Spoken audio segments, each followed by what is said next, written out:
we're continuing with Andrew Neer. We're talking this time about working capital financing. So you're a business, you've been in business for a little while, and you're looking to grow to that next level. So what can you do for them? Well, we see a lot of our working capital customers come to us typically in that 6 month to 2 year time of business. They got their company is up and running. They got out of the gates. They're running down the track. And really two things tend to derail a business. Not enough business or too much business. And both of those are cash flow issues typically. The traditional solution to that is somebody walks into their local bank or their local branch, fills out an application, and gets denied. And so they're left to trying to fund their business out of equity. Well, we've developed a product. It's a short-term working capital product. And it's really meant for that business owner that needs to take the next step. So they're up, they're running, and they need to do some more advertising. There's an opportunity for them to acquire an inventory purchase at a discount if they do a larger purchase. Perhaps they need some soft goods, or they need to hire a seasonal staff. They might be a retail company that needs a seasonal staff. They need a short-term infusion of capital. Typically, those transactions are $10,000 to $250,000, and the repayment terms are short. So we're looking at cash, typically 3 to 5 days, and they're paying that back really anywhere from 6 months to 2 years. So it's very short-term in nature. Very popular product because of the way that we approach it. We don't look just at the customer's personal credit. In fact, on the scale of things we look at, it's somewhere near the bottom. What we're looking at that point in time is the customer's ability to repay. So personal credit looks at a customer's willingness to repay. Okay, they make the decision to write the check to you. Customer's cash flow, looking at their bank statements, their merchant account statements, their credit card statements, shows their cash flow of their business. That really shows their ability to repay.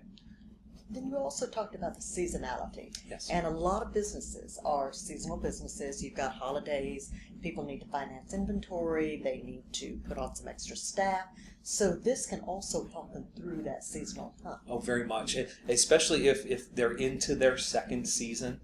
Maybe they have a definitive spring and fall season, or maybe they're a resort town where it's summer and winter, but the spring and fall are off. We can look at some of their historical cash flow data and understand the seasonal nature of their income stream. We're going to lend on their cash flow, not on their credit. So we'll look back and say this company, these 3 summer months, they do 60% of their business. I'll give you an example. Let's look at the floral industry. A typical florist is going to make 70% of their revenue from Valentine's Day through Easter.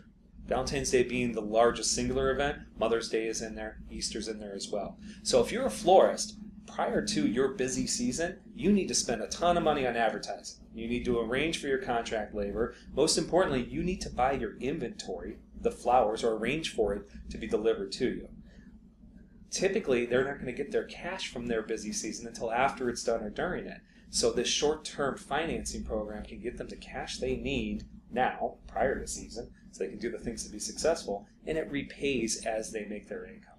That's great. That's the definition of working capital. Exactly. Now, also in one of my businesses, and I've had several, one of the businesses, it was very important for us we had a big major customer. This was not just a national but an international customer, and when we got that contract with them, we were able to walk in and use that contract as a lever in order to gain financing. Now this is something that you do as well. We do, and we'll look at it a number of different ways. So the contract validates the business concept.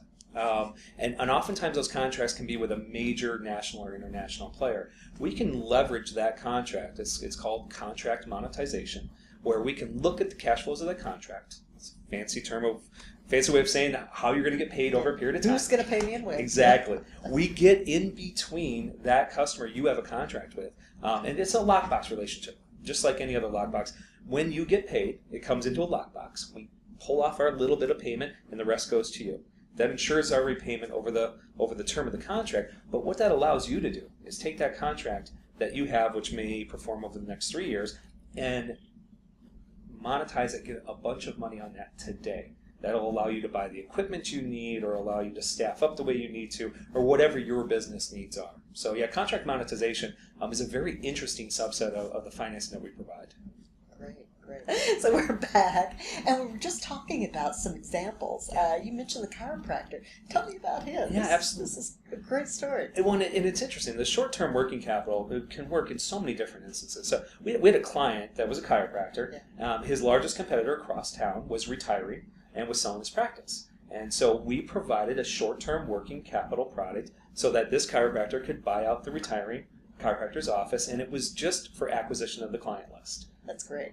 The money's always on the list. It right? is, yeah, it truly is. And marketing to that list and bringing them on over to his place. Another example is in the restaurant industry. We had a customer that had an opportunity to get a price advantage on some alcohol if they placed a larger order.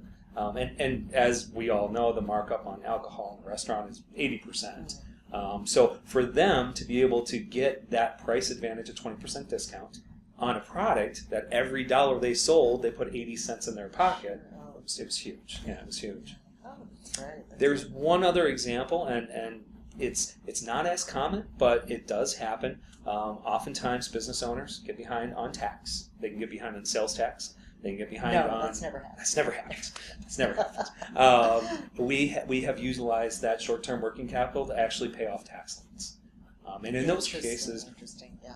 we'll pay the tax authority directly, and it's a lot better to owe us over a short period of time than it is Uncle Sam. We're an advocate for your business. It might not be that case sometimes with the tax authorities.